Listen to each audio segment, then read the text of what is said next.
महत्त्वाची बातमी. बीड जिल्ह्यातल्या परळी इथे एका युवकाला अमानुष मारहाण करण्यात आली होती. शिवराज दिवटे असं त्याचं नाव आहे. या मारहाणीच्या निषेधार्थ सकल मराठा समाजाकडून उद्या बीड जिल्हा बंदची हाक देण्यात आली आहे. परळीच्या टोकेवाडी परिसरात या युवकाचं अपहरण करून त्याला टोळक्यानं मारहाण केली आणि उद्या राज्याचे उपमुख्यमंत्री अजित पवार बीड जिल्हा दौऱ्यावरती येणार आहेत. त्यात हा बंद पुकारण्यात आलाय.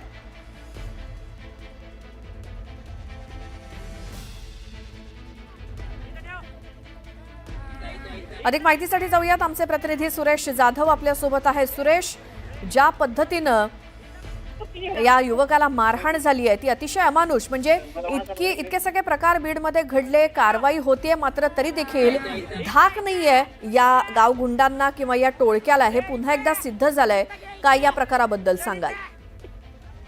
बीड जिल्ह्यामध्ये संतोष अण्णा देशमुख यांच्या हत्येनंतर जे प्रकार होते ते थांबतील अशा पद्धतीने वाटलं होतं. मात्र जे नवनवीन व्हिडिओ समोर येतात त्यातले कालचा जो परळीमधला मारहाणीचा प्रकार आहे तो अत्यंत गंभीर आहे आणि 10 ते 15 जण एकत्रित मिळून मारहाण करतायत आणि त्याचा व्हिडिओ देखील काढला जातोय. जी व्हिडिओ संस्कृती आहे मारहाण करायचा आणि व्हिडिओ काढायचा आणि तो दहशत निर्माण करायचे, हे नेमकं काय आहे यावरती देखील पायबंद होणं महत्वाचं आहे. आणि त्याच अनुषंगाने आज जो रास्ता रोको सुरू आहे तो पांगरी या ठिकाणी रास्ता रोको सुरू आहे, तर बंदची देखील हाक देण्यात आली.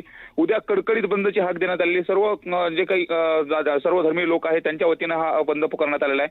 विशेष म्हणजे पोलीस प्रशासन आहे, मात्र कायद्याचा धाक उरला आहे का नाही असा देखील प्रश्न उपस्थित केला जातो. का तर या घटना थांबायचं नाव घेत नाहीत.